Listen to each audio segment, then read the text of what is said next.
Ah, frère pharisien, en tout cas, tu es courageux. Non, il y a des gens qui aiment le Seigneur, hein, avec une foi désordonnée. Comment tu peux damer telle vie? 2 fois dans la semaine à Seigneur. Mais ma frère, après, moi, ma dameur. Donc, si parce que le matin, jusqu'à midi, sans manger, là, déjà, le ventre commence à bouillonner. Allez, il doit chercher déjà à manger. Ah, jeûner, pasteur, nous continuer. Tiens, mon temps veut faire, c'est la parole. Amen. Voilà. Alors, écoute-moi bien, les frères. Le prophète dit quoi? Donc, discernement de l'esprit, prêcher en se soigne. Discernement de l'esprit. Prêcher en se soigne. Le paragraphe 18. Discernement de l'esprit. Frère Branham me dit, c'est juste. Voilà. Chaque homme devrait avoir une église où il se sente chez lui. Amen. Vous devrez avoir un endroit et non pas simplement flotter ça et là. Voilà. Mais avoir un endroit où vous allez à l'église. Comme vous êtes venu ce matin. C'est ce que Dieu a besoin. On ne doit pas être ça et là, non. Dieu a dit vous devez avoir un endroit où vous allez à l'église. Et vous l'appelez votre église.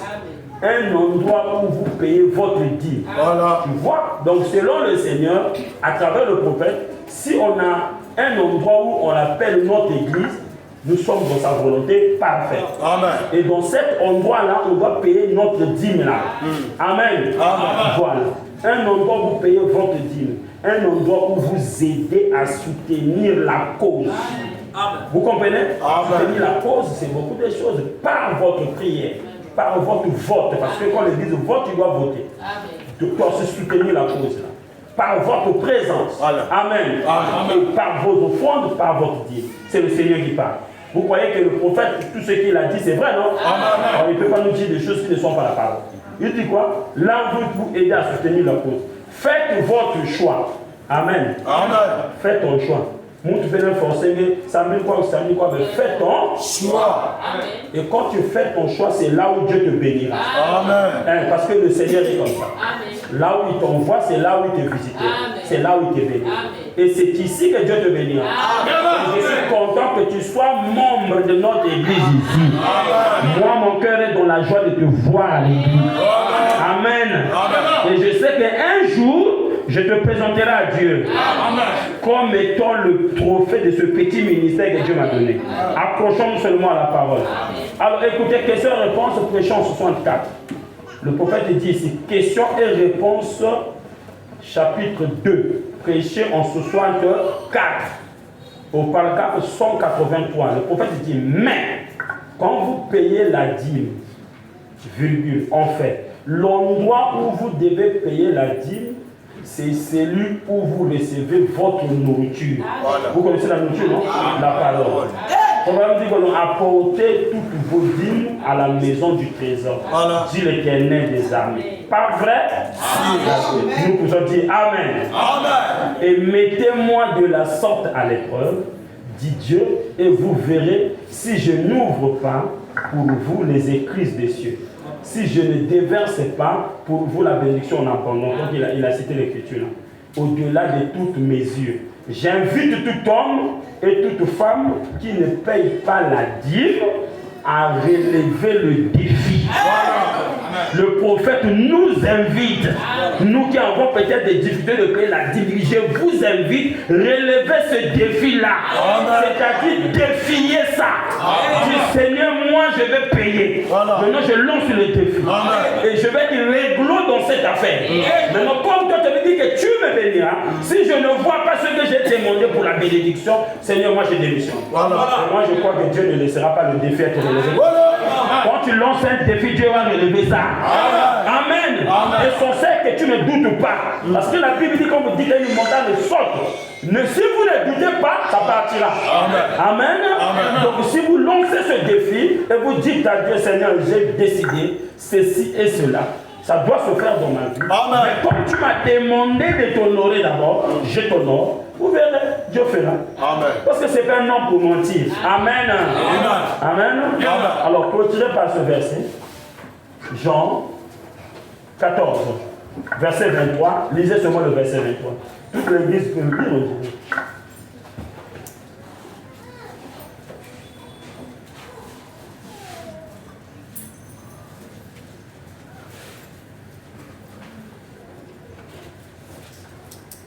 C'est bon déjà, Jean 14, verset 23. Qui est là déjà?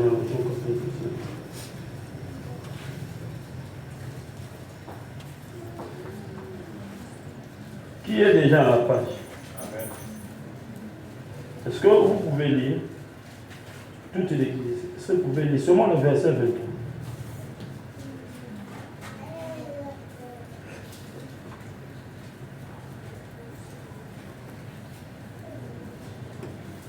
Jean 14, verset 23.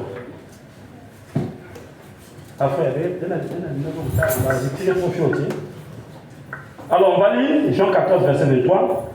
Jésus lui répondit, si quelqu'un m'aime, il fera quoi? Il gardera ma parole. Et mon Père l'aimera. Nous viendrons à lui. Et nous ferons notre demeure chez lui. C'est lui qui a des oreilles. Entend ce que l'Esprit dit à l'Église. Si tu aimes Jésus, tu feras quoi? Tu garderas ça? Ce que je viens de lire dans les lois des dîmes, c'est la parole de Dieu. Amen. Si tu la gardes, Jésus fera quoi? Son Père t'aimera, Dieu t'aimera, ils feront demeure chez. Amen. Amen. Alors, pour terminer, comment le payer? D'abord, il y a beaucoup de gens qui font l'erreur de prendre la dîme, de la donner aux veuves et aux pauvres. Frère Balam dit c'est une erreur. Ça, l'écriture, il y en a beaucoup, je n'ai pas voulu lire les sinon ça va prendre du temps. Et le frère Balam dit qu'on ne peut pas prendre la dîme de Dieu et la donner à un pauvre ou bien à une veuve. Il dit que si vous voulez partager à une veuve, donnez à la veuve votre propre argent. Mais ne lui donnez pas la dîme parce que la dîme n'est pas pour vous, mais c'est l'argent de Dieu. C'est comme vous avez fait le business avec une personne et que vous devez partager 5 000, 5 000 et que tu es arrivé en route, tu vois une personne pauvre, tu lui donnes 10 000 là. Et quand tu viens voir ton frère, tu dis que j'ai partagé ton 5 000 et mon 5 000 chez un pauvre. L'ami que vous avez fait l'affaire te dira, mais tu ne devais pas partager pour moi. Il fallait partager ta part, mais pas pour moi. Parce que ma part, moi, était 5 000. Donc toi, tu ne devais pas donner ma part, n'est-ce pas? À ce moment-là, ton ami ne te verra pas un bon ami d'affaires, mais il te trouvera mauvais parce que par tes sentiments, tu es parti donner pour toi et pour lui. On ne fait pas ça. Vous comprenez? On doit aider les pauvres, les veuves, mais on ne doit pas leur donner l'argent qui est réservé à Dieu. Parce que la Bible dit qu'aussi longtemps que vous vivez, vous aurez toujours des pauvres parmi vous. Mais Dieu, vous ne l'aurez pas toujours. Donc Dieu, on ne peut pas l'avoir toujours, il faut toujours l'obéir. Mais les pauvres, si on veut partager aux pauvres, il y en aura toujours chaque fois. Même dans les quartiers, il y a des pauvres. Vous comprenez? Par exemple, dit, ne prenez pas la dîme de Dieu, vous donnez aux pauvres et aux veuves. Il dit, si tu veux partager avec les veuves, donne-la ton propre argent. Parce que la dîme n'a jamais été ton argent. C'est la part de Dieu. Voilà pourquoi on dit on paye. On ne donne pas, mais on paye. Mais quand la Bible parle, il dit que vous payez. Mais il ne dit pas que vous donnez. Parce que la Bible ne parle pas que tu donnes seulement. C'est les offrandes qu'on donne. Parce que les offrandes, c'est, on appelle ça comment? C'est on appelle ça comment? D'ailleurs, même le nom offrande, vous voyez, ça veut dire que ça fait partie de l'adoration. C'est un cadeau que tu amènes à Dieu pour l'adorer. Vous comprenez? Donc, la dîme n'est pas une offrande d'adoration. Mais par contre, la dîme, c'est comme une part de Dieu dans ce que Dieu nous a donné. Vous voyez, voilà pourquoi la dîme est précise, l'offrande n'est pas précise. L'offrande, c'est simplement ce que tu trouves à donner à Dieu. Si tu veux 50, si tu veux 25, si tu veux 100 francs, si tu veux 500, si tu veux 1000 francs, 10 000, tout dépend. Personne ne te donne le montant. Ça doit quitter ton cœur. Amen. Amen. Et tu donnes. Et ça fait partie de l'adoration. Voilà pourquoi normalement on prélève les offrandes après l'adoration. On ne devait pas les prélever après la prédication. Non. Si on le prend après la prédication, c'est parce que la majorité vient en retard. Voilà. Alors pendant que nous adorons Dieu, on est parfois 3, 4. Si le panier passe, à la fin, presque tout le monde n'a pas donné le fond. C'est à ce moment où vous voyez qu'à cause des difficultés et des situations de transport, on fait quoi? On le prélève à la fin. Sinon, c'est au début qu'on le prélève. Et ça, vous avez saisi. Parce que c'est l'adoration. Dès que vous faites l'adoration, vous prélevez le fond. Amen. Donc, le deuxième point, c'est que la dîme, Dieu ne nous a pas demandé de prendre tout le salaire. Non. Dieu nous a dit d'enlever seulement un dixième. Donc, quand si c'est 1000 francs, tu sais que c'est 100 francs qui est un dixième. Si c'est 500 francs, tu sais que c'est 50 francs qui est dit. Amen. Amen. Si c'est 10 000, tu sais que c'est 1000 francs qui est dit. Et ainsi de suite. Tu peux toi-même calculer par rapport, mais c'est toujours indiqué. Amen. Et on ne peut pas, si tu as 10 000, tu donnes à Dieu 2 000 et tu dis que c'est la dîme. Non. Donc si tu donnes à Dieu 2 000, ça veut dire que 1000 francs qui est la dîme, mais l'autre 1000 francs n'est pas la dîme, ça devient l'offrande. Parce que tu ne peux pas donner à Dieu plus que ce que lui t'a demandé. Amen. Ou alors il faut le mettre dans l'offrande pour que ça soit comme si quelque chose qui était seulement réservé à l'adoration. Vous avez compris? Amen. Il faut être précis. Amen. Amen. Voilà. Maintenant, ça je peux vous aider. Si quelqu'un voulait vraiment servir Dieu et qu'il pense être en ordre avec le Seigneur sur ses commandements, puisqu'il a dit, si vous gardez mes commandements, je vous bénirai. Alors, si quelqu'un veut être précis, restez en ordre là. Si ça arrivait que tu devais payer la dîme de 10 000 et que cette dîme-là, tu as eu une situation qui est survenue, que tu n'as pas pu le payer, et que si dans ton cœur tu es sincère, tu penses le payer prochainement, à ce moment-là, la Bible dit, vous devez payer cette dîme et 1/5 de cette dîme.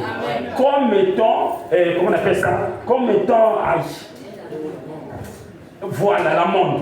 Comme étant l'amende de ce que tu n'avais pas payé. C'est biblique, hein? C'est parce que je n'ai pas le temps de prendre tout ça. Si on reste seulement sur ça, on va pentecôtiste. Donc il faut qu'on a le tchak. Celui qui a saisi, il saisit, on passe. Amen. Amen. Donc à ce moment-là, quand tu viendras payer ta dîme là, de 1000 francs là, la Bible dit qu'il faut prendre encore 1/5 de cette dîme-là, mettre au haut. Donc le 1/5 déjà des 10 000, c'est 2000. Parce que le dixième, c'est 1000 francs, le 5e, c'est 2000. Donc à ce moment, quand tu payes le 1000 francs là, et tu devais payer, tu prends encore 2000 pour l'amende, tu mets en haut, tu payes. Si tu as besoin de ça, l'écriture est dans la Bible. Hein? Ça, c'est quand tu veux être sérieux. Mais si il y a un qui est raisonneur, laisse, ne fais pas ça. Dis quoi? Continuez pour raisonner parce que l'incrédulité n'arrête pas Dieu. Amen.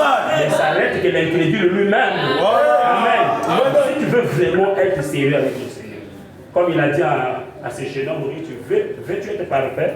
Veux-tu vraiment du sérieux? Ouais, donc il y a du sérieux. Amen. Amen. Donc c'est ça. Maintenant, quand nous apportons nos dîmes, il faut écrire son nom. Parce que le prophète dit qu'on doit connaître qui a payé la dîme. On doit prier pour lui. Si le frère qui paie la dîme, sa situation financière est toujours tengu, le pasteur doit faire l'entretien avec lui. Voilà. Qu'est-ce qui ne va pas? Vous comprenez? Parce que Dieu n'est pas un ami, Dieu c'est Dieu. Il faut le prendre au mot, il faut aussi voir des résultats. Amen. Donc on doit l'appeler. Qu'est-ce qui ne va pas? Un pasteur, je paye une dîme, je ne comprends pas. À ce moment-là, le pasteur fera un programme avec cette personne de prière. S'il y a des liens peut-être de pauvreté dans notre famille, alors il faut casser ça. Ou peut-être il y a quelque chose qui ne va pas, il faut qu'il ait un entretien. Amen. Parce qu'on ne peut pas payer notre dîme pendant des années et ne pas recevoir ce que Dieu a promis que nous recevrons. Non. Nous, on n'est pas des pentecôtistes. Hein? Ou l'épée entre les mains du maître, mais l'élève n'a pas l'épée. Non. Nous, chez nous, l'épée entre les mains du maître et de l'élève aussi. Donc tu manipules, je manipule. Il faut arriver au monde et dire, mais Dieu, qu'est-ce qui ne va pas? Pourquoi le ciel devient un ciel d'airain? Pourquoi le ciel n'est pas ouvert? Comme tu avais dit, je ouvrirai les écrits dessus. Vous comprenez cela? Donc à ce moment-là, on va faire une loi de savoir qu'est-ce qui ne va pas. Vous comprenez cela? Donc là, on parle d'un frère ou une soeur qui va être sérieux dans ces voies-là avec le Seigneur. Parce que vous voyez que, comment on appelle ça, même l'État nous prélève les IRPP, mais l'État, les IRPP, ils donnent aux militaires, les militaires sécurisent le pays. C'est pas ça? S'il n'y avait pas de militaires, les bandits vont rentrer chez toi, te tuer ta femme. Mais c'est à cause des militaires, la loi, tout. C'est ça qui fait que les bandits diminuent. Parce qu'ils savent que s'ils viennent attaquer, ils ont affaire à la loi. Mais la loi là est payée par les IRPP qu'on retire dans nos salaires. Et l'État sait qu'en retirant le ILPP dans mon salaire, il sait que le ILPP là, il payera les gens pour te garder. Amen. Vous comprenez cela? Amen. Et quelqu'un va dire, mais pourquoi on doit prendre les ILPP? Oui, puisque tu es citoyen congolais, il faut qu'on te prélève ça et que ces ILPP là servent pour donner les militaires et les militaires servent pour te garder. Vous comprenez ce que Dieu fait? Amen. Amen. Amen. Donc c'est ça la dîme. La dîme de Dieu, c'est ça. Alors, si tu es commerçant, comment on paie la dîme en tant que commerçant? Le conseil que je donne aux commerçants, c'est que les commerçants ont du mal à payer la dîme parce que généralement les commerçants n'ont pas trop de choses stables. Ça bascule à toute part. Tu vois, donc ça bascule. À ce moment, qu'est-ce qu'il faut faire? Je veux faire le commerce. Mon capital c'est 10 000. J'achète les marchandises à 10 000. Je vends. Quand je vends dans les marchandises, j'ai pu vendre 10 000. Ça c'est mon capital, je les mets à côté. Les marchandises qui restent, bénéfice. Quand tu vends le bénéfice, si le bénéfice que tu as vendu a atteint 5 000, tu sais que c'est dans le bénéfice que tu enlèves la dîme. Parce que la capitale doit servir pour acheter encore de marchandises, mais dans le bénéfice là, c'est là où tu peux enlever la dîme. Amen. Amen. Il y a des autres qui font des restos. Comme il sait que ça, son revenu est petit, à ce moment-là, si tu vends, tu es en train de vendre, capital, tu gardes pour acheter d'autres marchandises. Mais quand tu prends la restoune, qui est comme l'épargne pour toi, tu enlèves la dîme.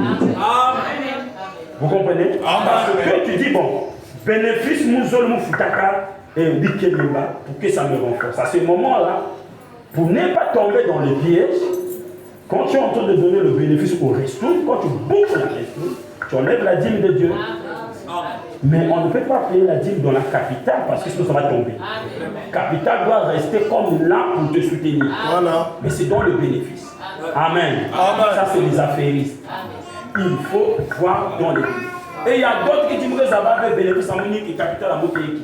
Non, il faut que un niveau plus simple. Sinon, nous avons besoin de payer parce que l'entreprise a des élèves qui gèrent. Il faut que nous soyons capables de capital à Mokéki, bénéfice à Mokéki. Pour que nous ayons bénéfice, nous ayons l'aide qu'il faut te dire. Parce que généralement, les affairistes, les commerçants, pas que les dates ne faut pas dire. Oui. Généralement, les commerçants, ils n'arrivent pas. C'est beaucoup plus ceux-là qui sortent le matin, qui reviennent le soir, qui arrivent. Parce que quand le salaire tombe, ils savent que j'enlève la dîme. Mais les commerçants, ils vont du mal. Donc, les commerçants, surveillez ça. Parce que Dieu qui a promis de bénir même vos entreprises, il peut élever ton entreprise. Amen. Donc, surveillez cela. À l'école, vous ne pouvez pas payer les dîmes dans les bourses. Parce que bourse, il y a les études, c'est pas ça? Mais si tu as un cœur ou que tu as besoin de le faire, achète d'abord toutes les choses scolaires. Paye les études, achète des fournitures scolaires. Si ça te reste 5 000, tu dis bon, dans les 5 000 là, comme c'est pour moi, ça me reste, j'ai déjà tout acheté, j'enlève ma dîme et je donne. Ça, je parle sur ceux-là qui reçoivent des bourses. Sinon, bourse, on te donne ça pour l'école. Vous comprenez cela? Ce n'est pas un salaire, ça c'est pour l'école. Amen. Amen. Voilà. Maintenant pour des coopérants. Mon ça va pour vous avoir 2000. Le danger c'est quoi? C'est que si tu contentes seulement à dire que vous avez 2000, il y a seulement une année qui a fait avec lui. Qu'est-ce qu'il faut faire? Quand tu pars bosser, si tu as dit 2000, on lève 200. Tu mets à côté. Tu sais qu'on est mon foutier peut-être le même jour, je peux payer ça par exemple chaque dimanche ou chaque. C'est pas 2 semaines. Comme c'est souvent des 200 francs que j'enlève comme métier. Tout dépend de toi. Mais si tu poses les gars, je ne veux pas avoir de problème avec Dieu parce que le diable est rusé, tu enlèves le même jour. Tu payes, ne vois pas des pièces, mais vois l'écriture que tu as fait. Parce que Dieu dirait ça. Dieu dirait ça. Amen. Maintenant, les travailleurs, eux qui gagnent la fin du mois, c'est très facile. Maintenant, je vais dire à un frère, peut-être quand tu arrives à la fin du mois, tu te dis, mais j'ai trop de problèmes, je ne peux pas arriver à payer la dîme. Si tu raisonnes comme ça, les problèmes ne finiront pas parce que moi, tu auras des problèmes qui dépasseront ce que tu as déjà. Et je peux te donner même le témoignage sur moi, même quand j'ai cru le message, j'ai prélevé me dire, mais une fois comme ça, mais j'ai trop de problèmes, je n'ai pas payé la dîme le jour là, je me souviens. Mais en fait, le problème là, c'est moi quand je sais pas si je voulais faire l'activité des pondeuses pour vendre des œufs. Alors quand j'ai eu mon salaire, j'ai dit non, il faut faire dîme là. Ouais, comme vous pouvez se monger, mon reçu ma pondeuse, tout. Et quand je me suis mélangé l'argent, quand je suis parti, on m'a scruté. Ça n'a pas marché. Alors ma conscience m'a dit, c'est parce que tu n'as pas payé la dîme, voilà pourquoi ça n'a pas marché. Amen. Ma conscience m'a dit, personne ne m'a dit. Voilà. Parce que la Bible dit que si votre cœur ne vous condamne pas, mais si ton cœur te dit, savoir que déjà le cœur a parlé. Amen. Et moi, ma conscience m'a dit ça, j'ai compris que lorsque nous brisons les lois de Dieu, Dieu ne laisse pas des péchés impurs. Ne dis pas que du soumoué, non. Tous les péchés sont des péchés. Voilà. Dieu ne laisse pas des péchés impunis. Amen. On récolte toujours d'une manière ou d'une autre ce qu'on sème. Amen. Même si aujourd'hui tout va bien, mais frère Madame dit un futur ne peut être mauvais. Parce que tu as dû s'aimer des choses qui n'est pas bien. Donc Dieu, s'il te laisse t'en tirer comme ça, il doit aussi laisser les autres t'en tirer comme ça. Alors il deviendra un Dieu passoire. Donc, quoi que tu es son fils, tu dois toujours payer. Mais tu es toujours son fils. Frère Madame m'a dit, quand David a failli, Dieu l'a fait payer ça. Mais il a pardonné David, mais il lui a fait payer ça. Comment David a payé? Absalom l'a chassé du royaume. Son fils a fait l'inceste avec sa petite soeur. L'autre fils a tué son frère. Et on a tué aussi son fils qui s'est opposé à lui là. Donc il a perdu 2 enfants successifs.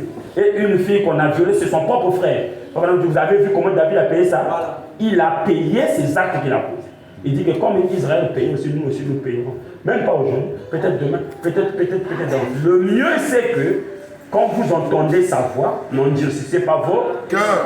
Alors, le prophète il dit comme ça que les miens étaient malades. Peut-être que tu penses que chez toi qu'on est malade. Frère Madame dit que les miens étaient malades. Mon père était malade. Les miens étaient malades. Mais lorsque j'ai perçu le salaire, j'ai prélevé d'abord mes dîmes. Je donnais ça à l'Éternel. Et frère Madame dit, à la suite, je voyais comment Dieu agissait. Amen. Parce que ce n'est pas l'argent qui guérit la maladie. Ça, c'est l'esprit africain. Voilà. Mais pour un chrétien, c'est que tant qu'il n'y a pas la main de Dieu, Belen atteint de même 500 000 à la ordonnance. Mais Moutabouna de l'eau. Vous comprenez? Amen. Même les médecins le savent. Que Baba guérir, c'est le traitement seulement. Parce que Satan peut te dire, oh, mais si Nana maman est malade, non, ne raisonne pas comme ça. Sinon, tu vas rendre Dieu sans effet. Tu vas rendre l'argent plus valeureux que Dieu. Ne tombe pas dans un piège. Il faut toujours savoir que rien ne peut se faire sur la terre si Dieu n'est pas au courant. Si ce n'est pas contre la volonté de Dieu. Dieu ne peut pas laisser une personne qui honore sa parole faillir. Dieu ne fait pas ça. Amen. Il faut garder l'équilibre. Amen.